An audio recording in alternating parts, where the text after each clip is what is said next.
Iran ने एक धमकी दे दी है। ईरान ने वार्न किया है अपने नेबर्स को।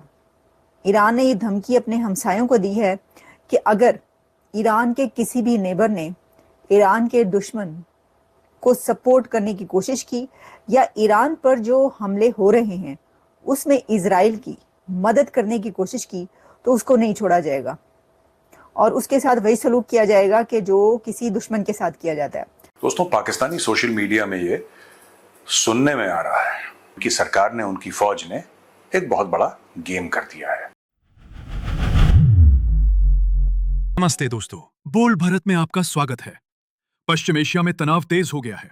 इजराइल और अमेरिका ने मिलकर जोरदार हमला किया और ईरान के परमाणु सपनों को खत्म कर दिया। ईरान ने कतर में अमेरिकी बेस पर जोरदार मिसाइल बदला लिया। अब माहौल थोड़ा शांत हो रहा है। अब सबसे बड़ा सवाल यह है, अगला निशाना कौन होगा? लंबे समय से इजराइल के लिए असली खतरा पाकिस्तान रहा है। हां, पाकिस्तान का परमाणु हथियार अब इजराइल की नजर में है। जब ईरान कमजोर होगा तो अगली बार पाकिस्तान के ऊपर हमला हो सकता है। यहां तक कि पाकिस्तानी विश्लेषक भी इस खतरे को लेकर चिंतित हैं और खुलकर मान रहे हैं कि अगला निशाना वे ही हो सकते हैं। उनकी चिंता बताती है कि पाकिस्तान कितना अकेला और कमजोर हो चुका है। यह स्थिति भारत के लिए फायदेमंद है। पाकिस्तान के परमाणु खतरे को खत्म करने से क्षेत्र में स्थिरता बढ़ेगी, जिससे भारत एक मजबूत रीजनल पावर बन सकेगा। जय हिंद, वंदे मातरम। आप तो पहले इस बात का जवाब देना कि पूरा इंटरनेशनल मीडिया ये कह रहा है कि आप अपनी एयर बेस देने जा रहे हैं ईरान के खिलाफ, आप अपना समुंदर देने जा रहे हैं ईरान के खिलाफ। आपकी वजारत खारजा ने उसके ऊपर क्या मौकफ दिया है? कोई बंदा बतलाए क्या मौकफ दिया उसके ऊपर? आप तो चुप हैं इसलिए कि आपको फर्क नहीं पड़ता। आपके तो फ्लैट हेवन फील्ड के अंदर हैं। आपने तो यहां से उठना है।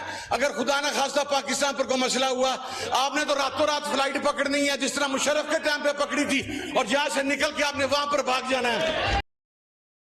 जो जंग ईरान और इसराइल के दरमियान छिड़ी गई है, बज़ाहिर ऐसा लगता है कि ये पूरी दुनिया को अपनी लपेट में ले लेगी।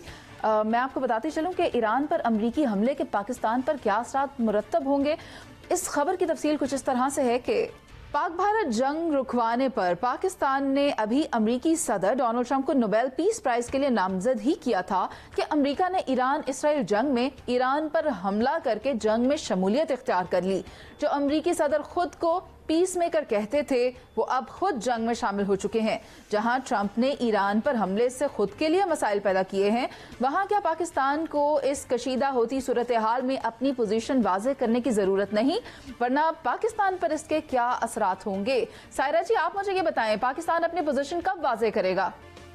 वो कहते हैं ना कि सियासी मैदान दूसरा होता है और जंग का मैदान दूसरा होता है। वो कहते हैं ना, हाथी के दांत खाने के और दिखाने के और होते हैं। सामने आई, बट आप क्या समझते हैं ये कितना रेलेवेंट खतरा है जो बिलावल भुट्टो साहब ने आज उठाया है कि पाकिस्तान तक भी इसकी हिद्दत आ सकती है और पाकिस्तान को उसके अकॉर्डिंगली अपना रिएक्शन देना होगा? बहुत शुक्रिया। पाकिस्तान के ऊपर जाहिर है, पाकिस्तान के ऊपर वो बिल्कुल आएंगे जिस तरह ईरान के ऊपर आए हैं, क्योंकि जो इसराइल को उन्होंने क्वालिटेटिव एज देना है वो इसके बगैर मुकम्मल नहीं होता कि पाकिस्तान के मिसाइल्स की रेंज जहाँ तक है उस रेंज तक अमेरिका के तमाम एलाइज महफूज हों। लिहाजा अगर किसी के जहन में थोड़ी सी भी गलत फहमी है कि वो पाकिस्तान के लिए नहीं आएंगे, तो वो आएंगे, हर सूरत आएंगे, किसी भी तरीके से आएँ। ये अलग बात है कि पाकिस्तान की इंटरनेशनल अलाइनमेंट थोड़ी बेहतर है और ईरान की तरह उतना एक्सपोज पाकिस्तान नहीं है जितना ईरान एक्सपोज था, क्योंकि इस ग्लोबल डिसऑर्डर में अब कोई भी रूल तो है नहीं कि एनपीटी साइन करने वाला एक मुल्क जिसकी तमाम साइट्स आईएईए के सामने थी और उनको इंस्पेक्ट कर रहा था और उसी ने इन तमाम लोकेशंस की उसकी एक्यूरेट डिटेल्स अमेरिका और इसराइल को दे दी और आप देखें एक्यूरेटली हर जगह पर हमला हो गया।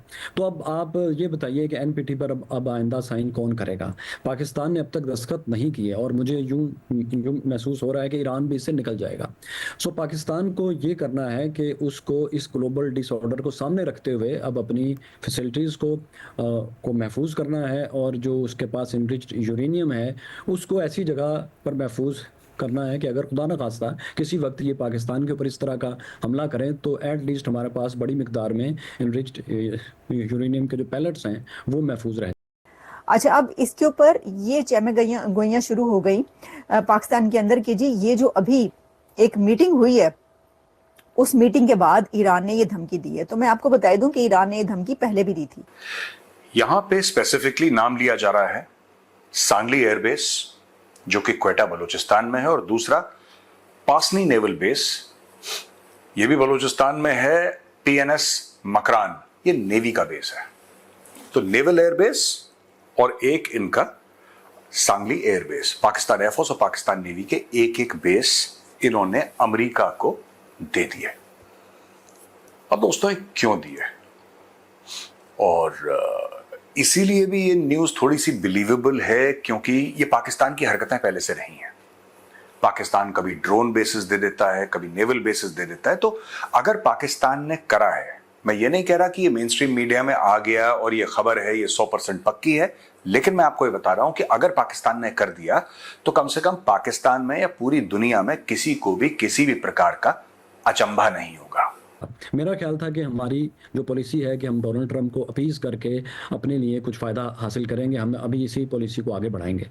लेकिन जिस तरह से हमने उसको कंडेम किया है, इससे लगता है कि पाकिस्तान को बहुत क्लियरली इस बात का पता है कि डोनाल्ड ट्रंप और जो उनके पूरी टीम है एवेंजलिस्ट क्रिश्चियंस की और ज़ायनिस्ट की, ये पाकिस्तान के लिए कोई प्लान रखते हैं। लिहाजा उन्होंने पहले ही इतनी सख्ती से कंडेम कर दिया है कि वो तमाम ममालिक जो इस वक्त खुद को बचाना चाहते हैं इस ग्लोबल डिसऑर्डर में, पाकिस्तान उनके साथ खड़ा हो, ना कि इंडिया की तरह, ना वो ग्लोबल साउथ के साथ है और ना इंपीरियल नॉर्थ के साथ है।